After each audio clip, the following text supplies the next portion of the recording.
How you doing today, YouTube? Welcome back to Kader's Life Blessings and Lessons, where life is long and things are short. Today is the day the Lord has made, so let's rejoice and be glad in it. How are you doing today? I'm blessed and so are you. So today's story will be about how I left from Thomas and Betts to go to the new place, where I ended up getting engaged, getting the apartment, and the multiple jobs I had in the midst of that. So I ended up going to select staff, and I applied for New Breed. And they was like, New Breed positions start at this certain time.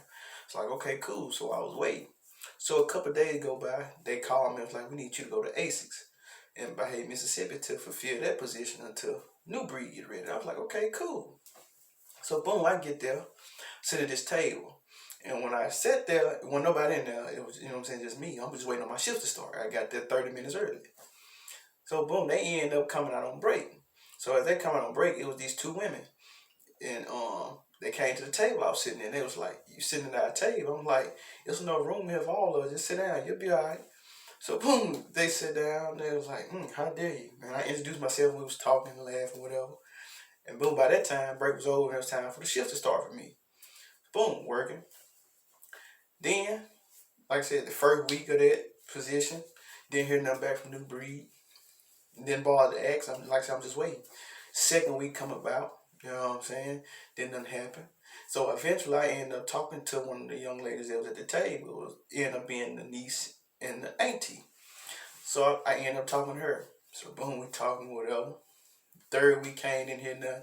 By that time, you know what I'm saying, we end up, you know what I'm saying, dating. So I ended up eventually going to her house to meet her family. So I met her grandma, her two uncles, her brother, and her child. He was 7 at the time. So boom, and you know what I'm saying, talking to them, and then I ended up, you know what I'm saying, going to the room where she was at and chilling with her and her son. And she was telling me, you know what I'm saying, that she lost her mom some years ago at that time, and everything that was going on in their family was up and down and all around out of the whack. You know what I'm saying? So I was like, okay, cool. You know what I'm saying? And trying to encourage her, you know what I'm saying, what the Lord had me to encourage her with. And boom, but the Lord had placed me into her life, you know what I'm saying, for a reason. To help her and help myself, you know, and her family. So time goes on, like I said, still at ASIC, waiting on them to contact me. New Breed, excuse me. So they're about the fourth week, didn't hear nothing. So I let it be. So we working, you know, Packer, doing the shoots for the shoes. You know what I'm saying? Time goes on. So, you know what I'm saying? One day, you know what I'm saying, the Lord said, propose to her. I was like, well, I don't mind, but I don't want to because she might not be the one for me. But the Lord just said, propose to her, propose to her. So I said, okay. So one day, you know, I proposed to her while we was taking pictures. And she didn't know it. It was a surprise for her and her son and the photographer. I told her the photographer, which later I told her, you know what I'm saying, I'm proposed to her, just take pictures. I'm going to do it while we doing it, in the midst of it. So boom, I did that. She was crying, excited, you know, wearing with it in a good way. And boom, that was it. So we still working at ASICS. So we eventually, you know what I'm saying, got the apartment. And we moved in together, you know. Just as humans and then the emotion, everything start happening, of course. But at the same time, like I said, I was in her life to help her. Of course, we was doing wrong, but I was still there to help her, and vice versa. So boom, we living together, working, and I ended up leaving. She was still at Aces, and I went to Walmart, another of my dream jobs. So I went there, and I was an overnight stalker, working third shift. And in the midst of it, I was there for like a month. And one of the managers came, two managers, a black one and a white one. The black one came to me, he was like, man, I need you to go over to the next house, such to help this dude with what he doing. So, okay, cool. So I goes over there and was seeing what was going on. He wasn't really doing much. He had those North packets, you know what I'm saying, that he had the stage in the middle of the aisle for the customers, which wasn't nothing heavy and he didn't need no help. And plus, he was almost done. I'm like, bro, you need any help? He's like, no, I'm good. I got it. I'm like, so why don't he call me over to help you if you know what I'm saying, you ain't need no help? He's like, bro, I don't know. I'm like, me neither. You know what I'm saying? He know what pissing me off, calling problem for no reason. He gonna make me go 38 on him. You know what I'm saying? So I ended up just going back to what I was doing. So in the midst of that, he calling me on the intercom and on the walkie-talkie, Kadarius, I need you, Kadarius, come find me, Kadarius. He kept calling. I'm like, man, I'm not studying what he's talking about. Because he know I'm a calling problem. Now, if I go over there, it's really going to be a problem. So I avoided him that whole night. So it got time for us to everybody to stage. So I'm staging doing the canned vegetables. Boom, doing my job, minding my business. The white manager came to me. He's like, man, I like how you work. You don't bother nobody. You stay quiet. You come here and do what you got to do. You work and go home. And you're a good worker. I like that. Keep it up. I'm like, cool, appreciate it. He went on about his business. So when he left, I was like, thank you, Heavenly Father, for that blessing. I'm like, the black dude give me a problem, but the white dude came over and give me something that was real. But I was like, hey, it is what it is. Boom.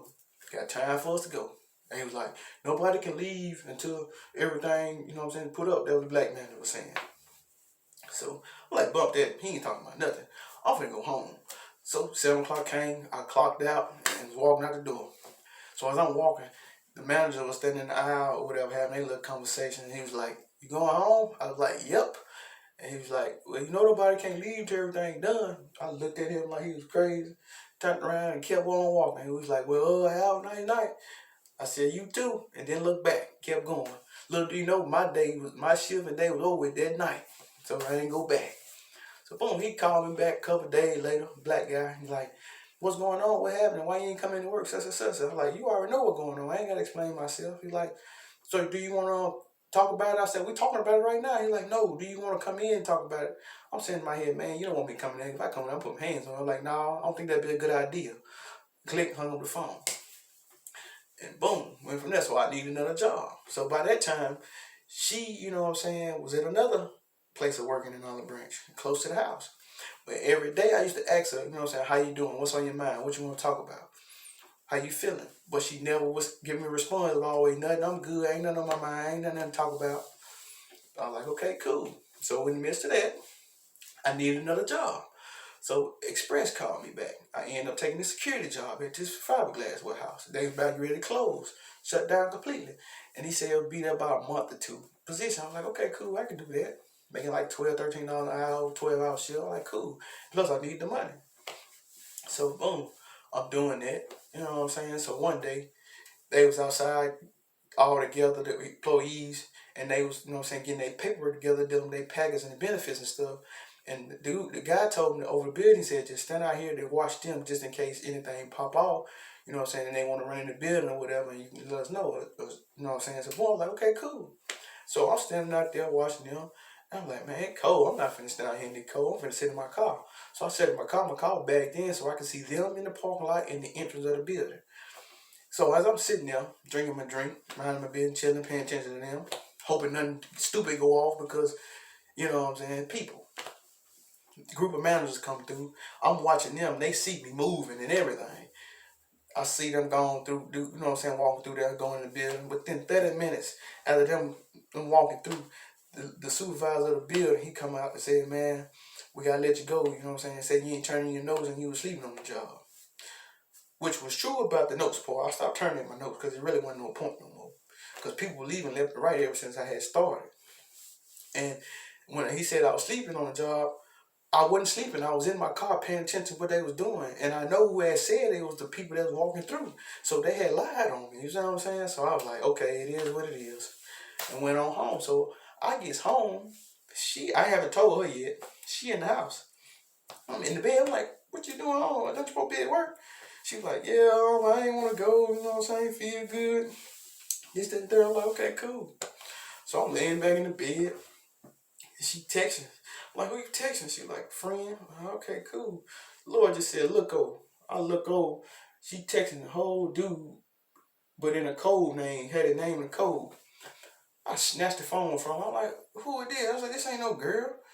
And I was reading the text, and I was like, man, this a whole dude. Come to find out, it was a dude that was at ASICS. You know what I'm saying? I was like, and the whole time I was here asking you how you doing, what's on your mind, what you want to talk about, but you giving it to somebody else. Strike one. So boom. Left the situation alone. She started talking to him, whatever. Because I tried to call him and text him the same day. He wouldn't respond. So I told her to delete the number, you know what I'm saying? You gotta go. So she deleted the number, whatever, and let the situation be. So boom. In the midst of helping her son too, you know what I'm saying, better himself and trying to teach him to understand, you know what I'm saying, how to be a man, you know what I'm saying, and to grow up, you know what I'm saying. And he was playing crazy, that like he didn't know what he was doing, but he know how to play a game, but then do when he want to do what he want, you know what I'm saying, supposed to do. It was crazy. So boom. You're going through that too. And like I said, we had intercourse, so that was messing up, but at the same time, I was in her life to help her. to get over the circumstance situation that she was facing with her family and over her mama passing and to better her life in general. But she wasn't doing her part. But I never cheated on anything. So boom. So I ended up getting another job at FedEx. So in the midst of that, she had somebody to bring her, you know what I'm saying, bring her home. I took her to work, but she needed somebody to bring her back because I was going to FedEx in the morning. And boom. So one day I was ready to go. I was probably at FedEx probably a week. or a week or two. I was there for a week, but that was like 2 weeks before rent was due. So one day I was trying to go to work. I had, like I said, just started. That was about a good week. So I say that's about the third day this happened. So boom, she come home with groceries with whoever this dude was. He dropped her off, and I'm like, I don't care who this dude is, but he better not go in my house. So I'm just sitting there waiting about a good 5 minutes. I'm like, you know what I'm saying? I ain't finna get out and call no problem cause I gotta go to work get that money. You know what I'm saying? We got rent to pay. So boom, I just left the situation alone, went on work, went on about my business. So get there, boom, boom, boom, doing my work. So came home. And I confronted her about the situation.